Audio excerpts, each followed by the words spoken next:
이화대학교의 교회 여러분 안녕하십니까?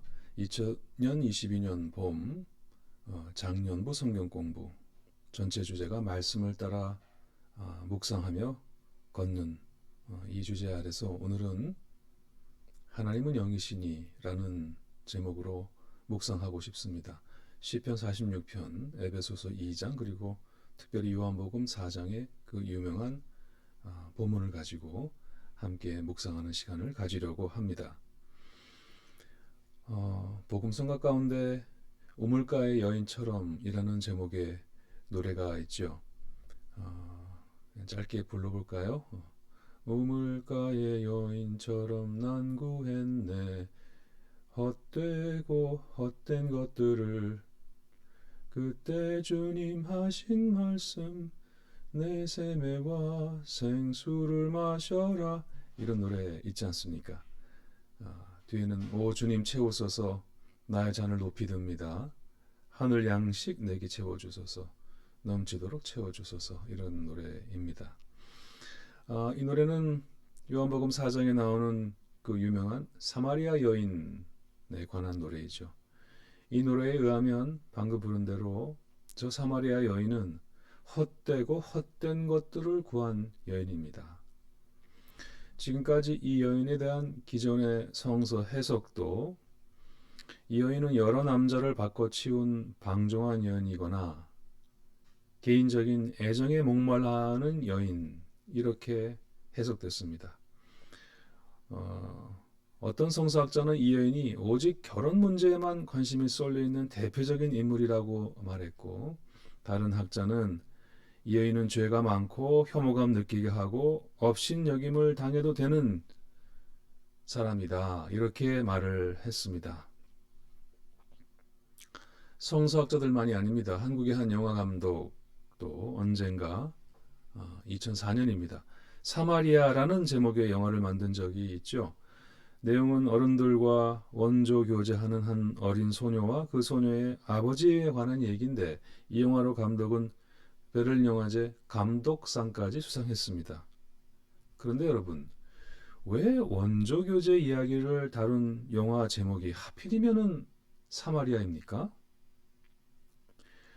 팔레스타인의 사마리아 땅에는 아마 한 번도 가보지 않았을 이 한국의 영화 감독 머릿속에는 도대체 언제부터 그리고 어떤 이유로 이 사마리아 하면 이 성적 방종이라는 이미지가 떠올랐을까요?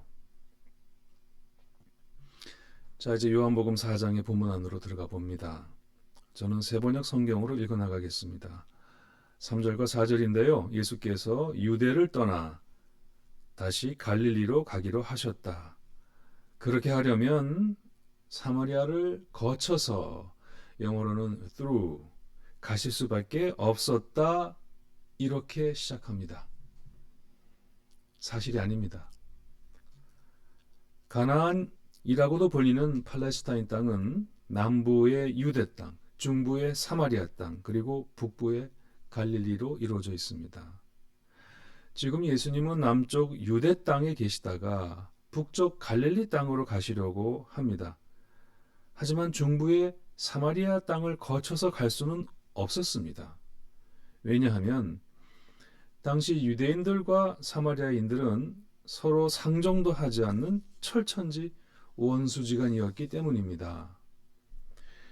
길을 가다가 유대인들은 어떤 화를 당할지 몰랐기 때문에 사마리아 밖에 이방인 땅으로 우회해서 북쪽 지방의 갈릴리로 가곤 했습니다. 이스라엘은 원래 하나의 나라였지요. 그런데 예수님이 오시기 922년 전에 이 나라가 둘로 갈라졌습니다. 우리처럼 남북으로 분열됐습니다. 그 이유는 저 솔로몬 왕 때문입니다. 그의 사치와 무리한 공역 때문입니다.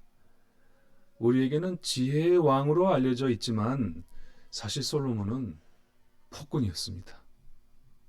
그는 나라의 안녕과 또 발전을 위해서 이방 나라들과 정략 결혼을 일삼았는데 그 결과 왕비가 700명이었고 후궁이 300명이었습니다. 도합 1000명의 부인과 살았습니다.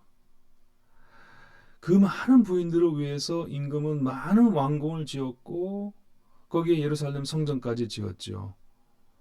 저 오른쪽 아래 보시면은 그 시바의 여왕을 이제 맞아들이는 그 그림인데요. 자, 그러려면 백성들에게 막대한 세금과 강제 노역을 부과해야 합니다. 고대 시대에 그 웅원한 건물이 섰다. 그러면 그 뒤에 백성들의 피땀을 우리는 함께 볼 수 있어야 합니다. 결국 이 폭군이 죽자 쿠데타가 일어났습니다. 여로보암 장군이 이스라엘 12지파 가운데 무려 10지파나 이끌고 나가서 북왕국 이스라엘을 수립하고 수도를 사마리아로 천도했습니다. 자, 이제 12지파 가운데 2지파밖에 안 남았네요.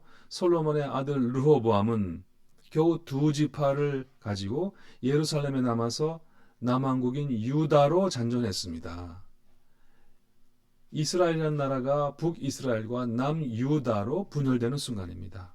이후 이스라엘은 무려 200년 동안이나 분단의 시대를 살았습니다. 그러다가 예수님 오시기 722년 전에 922년에 나라가 분단됐는데 200년 지난 주전 722년에 먼저 북이스라엘이 훨씬 강대하고 넓었던 북이스라엘이 저 아시리아 제국에 패망합니다. 인류 최초의 제국이라고 여겨지는 이 아시리아는 그래서 이 북이스라엘 땅을 사마리아주라고 명명하고 인종 혼합 정책을 실시합니다.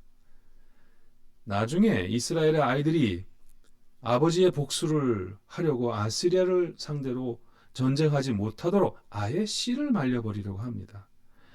그래서 메대와 페르시아 지역의 남자들을 강제로 이주시켜서 사마리아 땅에 있는 이스라엘 여인들과 강제 혼인시켜버린 겁니다. 이때부터 남쪽의 유대인들은 이 사마리아 사람들을 경멸하기 시작했습니다. 혼혈이라고 천대하기 시작했습니다. 사마리아 여인들을 창렬하고 멸시하기 시작했습니다.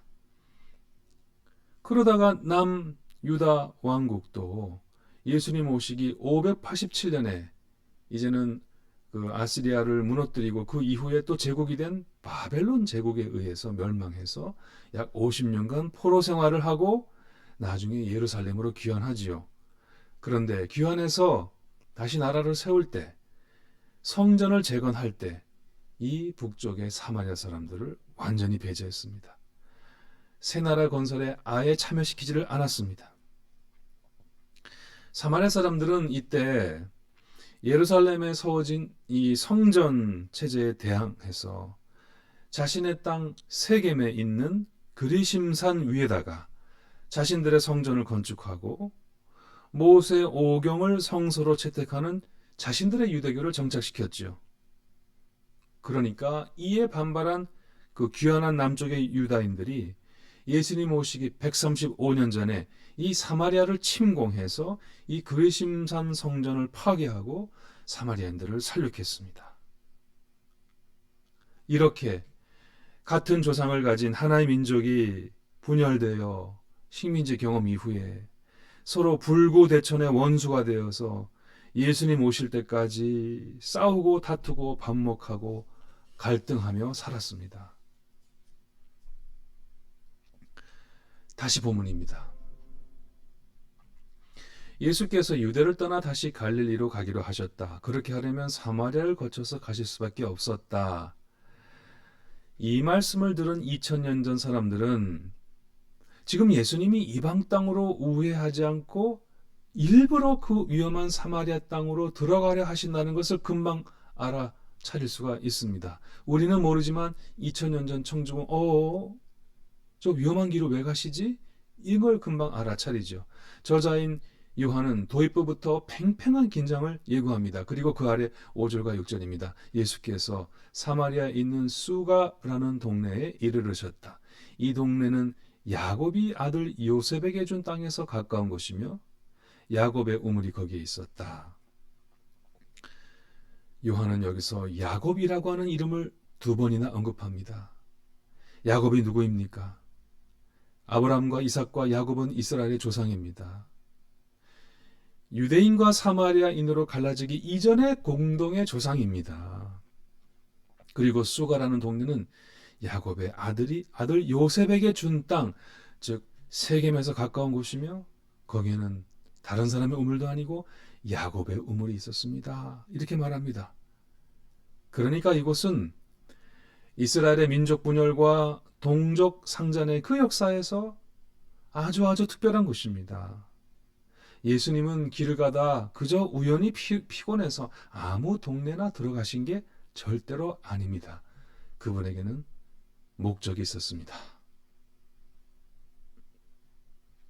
시간은 정오쯤입니다.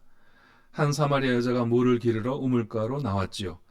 이 여인이 남편을 5이나 갈아치운, 그래서 헛되고 헛된 것들을 구한 여인이라는 기존의 해석들은 이 여인이 물을 기르러 나온 시간을, 이 정오라는 시간을 근거로 해서 이 여인이 말하자면 창녀였다, 이렇게 말을 합니다. 보통 여인들은 이른 아침에 물을 기르러 나왔을 텐데 이 여인이 이 뜨거운 대낮에 홀로 물을 기르러 나왔다는 것은 그가 남의 눈을 피하고 싶은 부끄러운 과거를 가진 여자였을 거라고 하는 추정입니다. 그런데요, 이건 정말 무리한 해석입니다.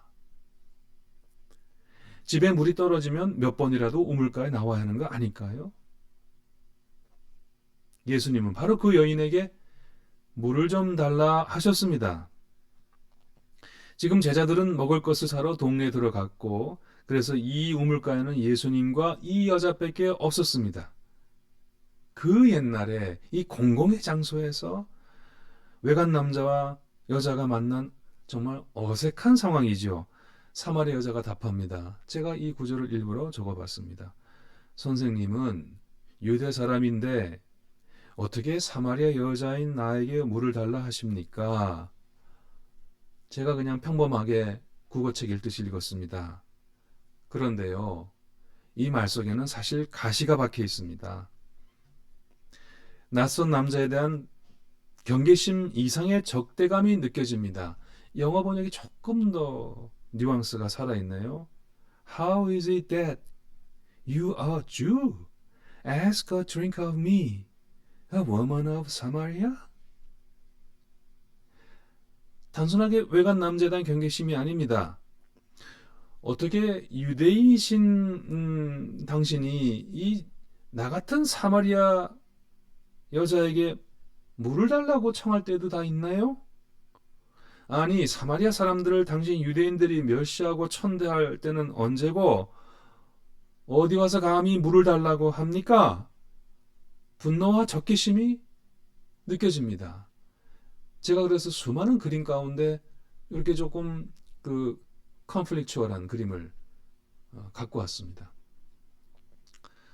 제가 성우나 영화배우라면 이 좀 실감나게 할 텐데요. 이걸 좀 한번 해볼까요? 선생님 보아하니 잘나신 고귀한 유대 분이시네요. 나 같은 천것한테 물을 달라 하십니까? 아이고, 제가 좀 현장감을 냈나 모르겠습니다. 예수님은 이 여인에게 자신이 누구인지 알리려 하십니다. 너가 하나님의 은사를 알고 또 너에게 물을 달라는 사람이 누구인지 알았다라면 도리어 너가 그에게 청하였을 것이며 그는 너에게 생수를 주었을 것이다. 10절입니다.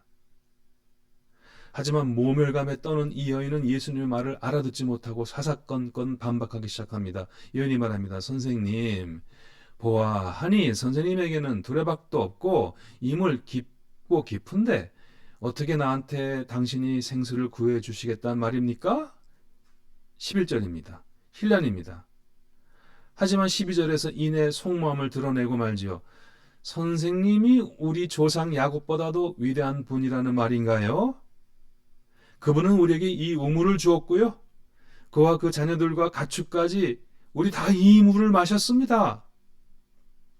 그녀는 여기서 참 뼈에 아픈 말입니다. 우리 조상 야곱이라고 말합니다. 지금 사마리아인이 무슨 말을 하고 있습니까? 지금 낯선 유대인 앞에서 우리는 원래 같은 조상을 가진 한 민족 아니었습니까? 이라고 따지는 겁니다. 말은 힐란조지만 말 속에는요, 같은 민족으로 인정받고 싶은 그 소망이 묻어나옵니다. 그러자 예수께서 다시 말씀하십니다. 13절 14절에 이 물을 마시는 사람은 다시 목마를 것이다. 그러나 내가 주는 물을 마시는 사람은 영원히 목마르지 않을 것이다. 내가 주는 물은 그 사람 속에서 영생에 이르게 하는 샘물이 될 것입니다. 그렇게 말씀하셨습니다. 그런데요, 이 여인 그래도 알아듣지 못했습니다. 철천지 원수를 만났으니 무슨 말을 해도 귀에 들리지 않을 겁니다. 굉장히 격앙되어 있습니다. 자, 그러자 예수께서 그래서 이렇게 이 여인이 예수님과의 대화를 딱 잘라버리죠. 선생님, 그 좋다는 물, 당신이 말하는 그 물 좀 나한테 주세요. 그래서 좀 내가 목도 마르지 않고 물을 기르러 여기 나오지도 않게 한번 해보시죠. 그 좋은 물이 있다는데 어디 있습니까? 이렇게 말을 합니다. 자, 보십시오. 이 대화가 정말 이렇게 10절부터 여기까지 대화가 어떻습니까? 이게 정말 갑론을박이고 도대체 대화라는 것이 소통이 이루어지지 않고 정말 절벽에 대고 대화하는 그런 기분이셨을 겁니다. 예수님께서는. 자, 이렇게 담벼락처럼 가로막힌 이 여인의 마음 앞에서 예수께서 갑자기 화제를 바꾸십니다. 가서 내 남편을 불러오너라. 아이고, 요즘 같으면 이랬다간 논점 이탈이라고 비판받습니다. 이게 무슨 뜬금없는 말씀입니까? 이 여인이 말하죠. 나에게 남편이 없습니다. 자, 이제 예수님은 회심의 반격의 기회를 잡으셨습니다. 남편이 없다고 한 말이 옳다. 너에게는 남편이 5이나 있었고 지금 같이 살고 있는 남자도 내 남편이 아니니 제대로 말하였다. 18절입니다. 바로 이 구절이 이 여인은 도덕적으로 방종한 여인이라고 주장하는 기존의 해석들이 결정적인 근거로 내세우는 구절입니다. 하긴 이게 예수님의 말씀이니 이보다 더 좋은 근거가 어디 있겠습니까? 그런데요, 이거는 2000년 전 상황을 몰라도 너무 모르고 하는 해석일 수가 있습니다. 그 옛날에 그 가난하고 척박한 시골 동네에 이 여인은 개인적인 애정에 목말라서 여러 남편을 갈아치운 여인이라기보다는 이 2000년 전에 무슨 마릴린 monroe도 아니고 제가 볼 때 형사 취수혼, 영어로 levirate marriage의 희생자일 가능성이 더 큽니다. 형사 취수혼, 형이 죽으면 동생이 형수를 이제 부양하는 풍습, 형사 취수혼, levirate marriage라고 하죠. 우리나라 역사에도 있었습니다. 부여 때 시행된 적이 있었습니다. 이 제도는요, 동서고금을 막론하고 가부장제의 사물입니다. 재산 상속 때문에 만들어진 제도입니다. 형이 죽으면 그 형의 재산을 그 부인이 못 가지고 나가게 하기 위해서 시동생이 형수를 데리고 사는 겁니다. 아마도 이 사마리아 여인에게는 어쩌면 사랑하는 남편이 있었을 겁니다. 그런데 아마 그 남편이 죽은 것 같습니다. 시동생에게 떠맡겨졌습니다. 하지만 불행이 끊이지 않았습니다. 무슨 이유인지 모르겠지만 그 집안의 아들들이 계속 죽어나갔습니다. 그래서 이 여인은 지금의 남편의 아마도 5번째 동생과 살고 있지만 그 남자는 예수님 말씀하신 대로 남편이 아니니 그 여인은 난 남편이 없는데요? 라고 말했을 겁니다. 이 여인이 우리가 생각할 때 1세기의 팔레스타인의 마릴린 monroe였을 가능성보다는 오히려 1세기 그 팔레스타인 땅에서 만연했던 형사취수혼의 희생자일 가능성이 더 큽니다. 이 여성은 여성을 온전한 인간으로 보지 않는 잔인한 가부장제의 희생자의 가능성이 더 큽니다. 하지만 예수님의 이 뜬금없는 남편에 관한 질문은 결국 이 여인의 마음문을 열게 했고 철옹성같이 닫혀있던 민족의 철천지 원수 앞에 닫혀있던 마음이 열리기 시작합니다. 19절입니다. 선생님, 내가 보니 선생님은 타헤브, 예언자이시네요. 당시 사마리아 사람들은 모세가 말한 예언자 타헤브를 기다리고 있었습니다. 신명기 18장 15절에 너의 하나님 여호와께서 너희 가운데 너의 형제 중에서 너를 위하여 나와 같은 타헤브 하나를 일으키시리니 너희는 그의 말을 들을지니라. 타헤브는 메시아란 뜻이고 다시 오실 분이고 회복시키시는 분인데, 다윗의 가문에서 오는 기름 부은 왕이라기보다는 모세와 같은 예언자라고 알려져 있습니다. 사마리아 여인은 드디어 기다리고 기다리던 그 예언자 타헤브를 만난 겁니다. 이 고통과 절망의 삶 속에서 언젠가는 오실 거라고 굳게 믿고 기다리던 그 메시아를 눈앞에서 만난 겁니다. 그러자 그 여인은 그동안 마음속 가장 깊은 곳에서 묻고 또 물었던 질문을 예수님께 던지지요. 남편 문제를 알아맞힌 이분 앞에서 이분이 보통 분이 아니란 것을 알아보고 마음속에 누구에게도 물어보지 못했던, 너무도 궁금했던 그 질문을 이분에게 단도직입적으로 물어봅니다. 신약 성경을 통틀어서 인간이 예수님께 드린 질문 가운데 그 시대의 문제와 아픔을 가장 핵심적으로 요약한 질문은 바로 이것입니다. 20절이죠. 우리 조상은 이 산 위에서 예배를 드렸는데 선생님네 사람들은 예배드려야 할 곳이 예루살렘에 있다고 합니다. 여러분, 여기서 우리 조상은 누구입니까? 사마리아인들입니다. 이 산은 어느 산입니까? 그리심 산입니다. 예루살렘 그 성전에 대항해서 사마리아인들이 하나님께 예배드리기 위해 성전을 세운 바로 그 산, 그리심산 말입니다. 하지만 선생님네 사람들, 그러니까 유대인들은 예배 드릴 곳은 여기 예루살렘밖에 없다. 즉 예루살렘 성전에서, 우리가 세운 성전에서 드리는 예배만이 유일하게 합법적이고 정당한 예배라고 주장하고 있습니다. 그런데 메시아이신 당신은 이거에 대해서 무엇라 말씀하십니까? 여러분, 이것이 바로 이 여인이 예수님께 던진 질문입니다.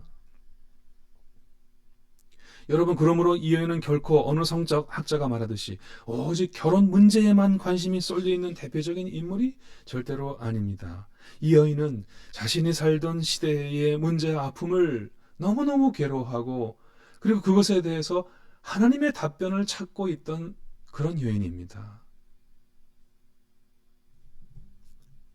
자, 그러자 예수님의 답변은 무엇이었습니까? 여자여, 내 말을 믿어라. 너희가 이 산 위에서도 아니고 예루살렘에서도 아닌 데서 너희가 아버지께 예배를 드릴 때가 올 것이다. 21절입니다. 이중부정입니다. 이 산도 아닙니다. 그리심산도 아닙니다. 그런데 예루살렘도 아닙니다. 그리심산 성전도 아니고 예루살렘 성전도 아닙니다. 사마리아인의 성전도 아니고 유대인의 성전도 아닙니다. 둘 다 아닙니다. 이중부정입니다. 왜냐하면 하나님은 영이시기 때문입니다. 24절 예수님의 말씀입니다. 하나님은 푸뉴마이시다. 하나님은 영이시다. 그러므로 하나님께 예배드리는 사람은 영과 진리로 예배를 드려야 한다. 그리고 23절입니다. 참되게 예배를 드리는 사람들이 영과 진리로 아버지께 예배를 드릴 때가 온다. 지금이 바로 그때다. 아버지께서는 이렇게 예배 드리는 사람들을 찾으신다. God is the Spirit. 하나님은 영이시다 말씀하셨습니다. 오늘 묵상의 주제입니다. 이게 무슨 뜻입니까? 사람들은 Spirit, 영 하게 되면 육신 아닌 것, 물질 아닌 것, 그러니까 정말로 정신, Spirit 혹은 Ghost, 혼령 이런 거로 생각합니다. 성경은 푸뉴마란 말을 썼습니다. 그리스어죠. 이 말은 바람입니다. 호흡입니다. 생명입니다. 영입니다. 성령입니다. 그런데요, 사마리아 여인과의 대화라고 하는 이 맥락에서 하나님은 영이시다라고 하는 예수님의 말씀은 어떤 뜻입니까? 예, 하나님은 바람처럼 자유하신 분이시다. 그렇게 읽힐 수가 있습니다. 여인의 질문은 유대인들의 주장처럼 예루살렘 성전에서 드리는 예배만이 하나님께서 받으시는 참 예배인가 였습니다. 만약 그렇다면 거기에 참여할 수 없는, 유대인들에서 분단돼 갖고 거기에 참여할 수 없는 자기 사마리아인들은 그렇다면 하나님으로부터 버림받은 민족입니까? 그 뜻이었습니다. 달리 말하면 하나님은 누구 편이십니까? 하나님은 유대인 편이십니까? 하나님은 우리를 버리셨습니까? 하는 것이 이 질문의 요지입니다. 이에 대한 예수님의 답변이 뭡니까? 하나님은 영이시다였습니다. 하나님은 바람과 같으신 분이시다. 하나님은 바람과 같이 자유로운 분이시다. 무슨 말입니까? 하나님께서는 어느 특정한 장소나 특정한 체제나 특정한 건물에 묶여 계시지 않는다는 뜻입니다. 바람은 불고 싶은 대로 불지요. 그것은 사람이 인위적으로 막을 수 없는, 사람이 통제할 수 없는 게 하나님의 영이십니다. 이 말은 하나님께서는 예루살렘에만 계시지 않고 그렇다고 그리심산 위에만 계시지 않는다는 말입니다.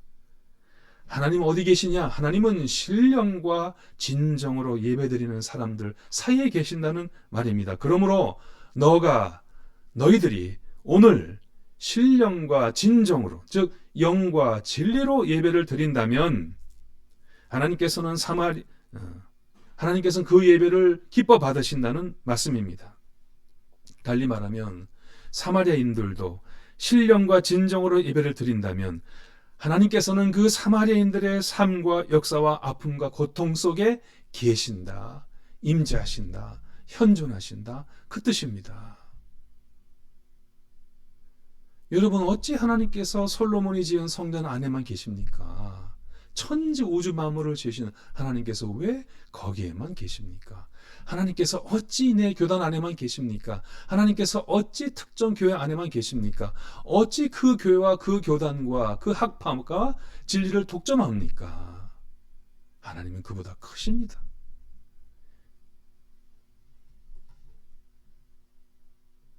여인은 즉시 위로를 받았습니다.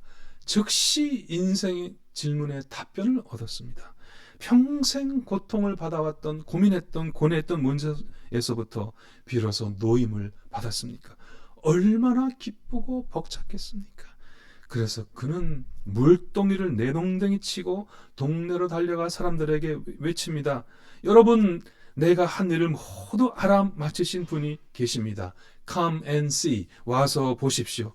그분이 타헤브가 아니실까요? 그리스도가 아니실까요?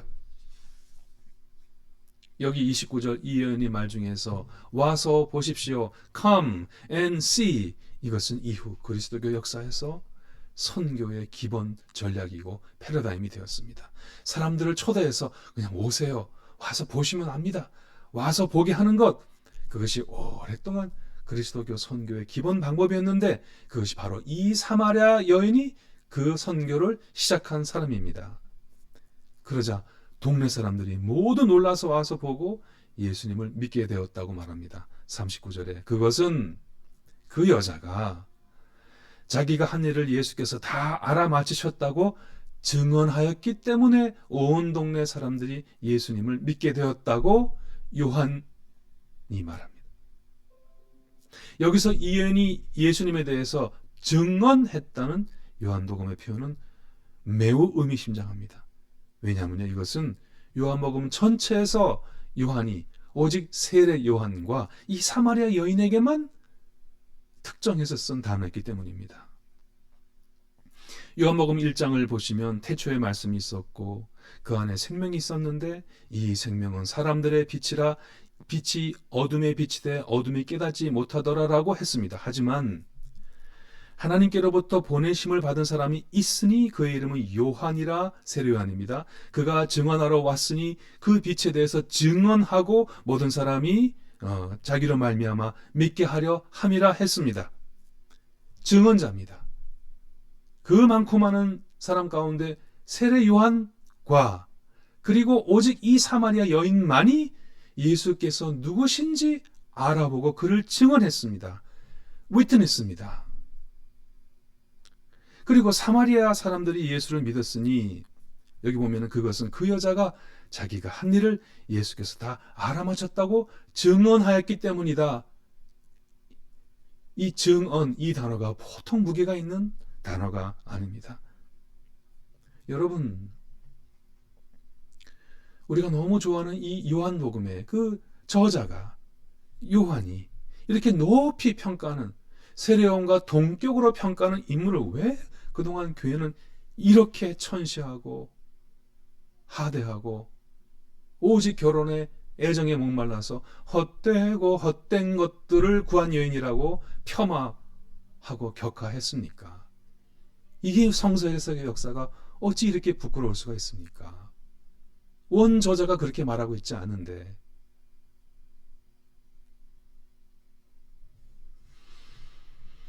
이제 40절에 예수님을 와서 본 사마리아 사람들은 예수께서 자기들과 함께 머무시기를 청함으로 예수께서 이틀 동안 거기에 머무셨다라고 말합니다. 요한복음에서 예수께서 어디에 머무시다, to stay라는 표현은 구원이 거기에 이르다라고 하는 뜻입니다. 그것과 동일합니다. 무슨 말입니까? 사마리아가 구원을 받은 겁니다. 예수님께서 그 사마리아 땅에 머무셨습니다. 일부러 찾아가서 머무셨습니다. 구원이 거기에 임한 겁니다. 그 여인의 증언 때문에 구원을 받은 것입니다. 역사를 봤더니요.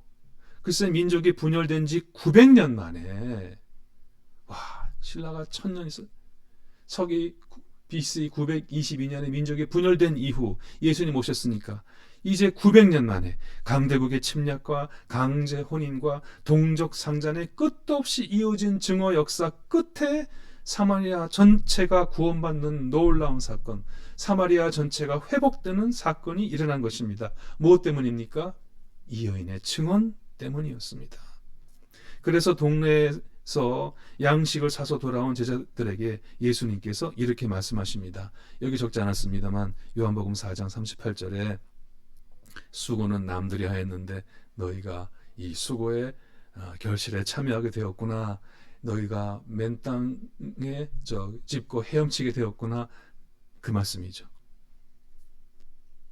저주의 땅이었던 사마리아를 영생에 이르게 하는 샘물의 근원지로 바꾼 이가 바로 이 사마리아 여인입니다. 이 여인은 복음서를 통틀어서 예수님과 가장 진지한 높은 수준의 신학적 대화를 나눈 여인이었습니다.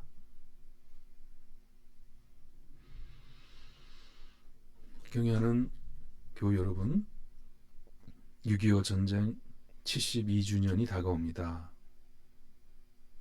우리에게 8.15 광복은 참 영광이었지만 동시에 민족 분단의 슬픔이기도 했죠. 그리고 이후 우리는 전쟁을 했습니다. 동족 상잔의 전쟁을 했습니다. 그리고 70년이 넘게 우리는 아직도 휴전한 상태로 반목과 증오의 역사를 살고 있습니다. 하지만 성경은 예수 그리스도께서 평화의 종으로 이 땅에 오셔서 분단과 갈등과 억압의 역사 속에서 평화와 화해와 자유의 해방의 하나님 나라를 선포하셨다고 했습니다. 또한 예수 그리스도께서는 사람을 하나님과 화해하게 하시고 인간들 사이의 분열과 갈등을 극복하고 해방시켜서 하나 되게 하시려고 고난을 받으셨으며 십자가에 못 박혀 죽으셨으나 다시 부활하셨다고 말합니다. 그리고 예수 그리스도께서는 평화를 위하여 일하는 사람들을 축복하시면서 그들이 하나님의 자녀로 불릴 것이라고 하셨습니다. 그러므로 같은 피를 나눈 한 결애가 남북으로 갈라져서 서로 대립하고 있는 오늘의 이 현실을 극복해서 이 땅의 평화와 화해와 통일을 이루고자 하는 것은 한국교회에 내리신 하나님의 명령이고 우리가 감당해야 될 귀중한 선교적인 사명입니다. 우리 그리스도인들은 평화를 위하여 일하는 사도로 부르심을 받았습니다. 그러므로 분열된 민족의 고통과 아픔을 메시아 앞에 내어놓고 간절히 해답을 구한 그 사마리아 여인처럼 우리도 우리 민족의 아픔과 전쟁의 상처를 주님 앞에 내어놓고 이 땅의 평화와 치유와 회복을 위해서 우리도 기도하면서 그 여인처럼 평화의 사도로 살아야 하지 않겠습니까? 교우 여러분, 하나님은 영이십니다. 원수된 것을 십자가로 소멸하시고 자기 안에서 한 새 사람을 만들어 평화를 이루시는 분이십니다. 이 하나님 안에서 남과 북이 각각의 사상과 이념과 제도의 차이를 넘어서서 하나님 민족으로 거듭나 이 땅에 하나님의 평화와 생명의 축복이 가득 넘치기를 6.25 발발 72주년을 맞이하는 이 주간에 하나님 앞에 간절히 기도해 봅니다. 감사합니다.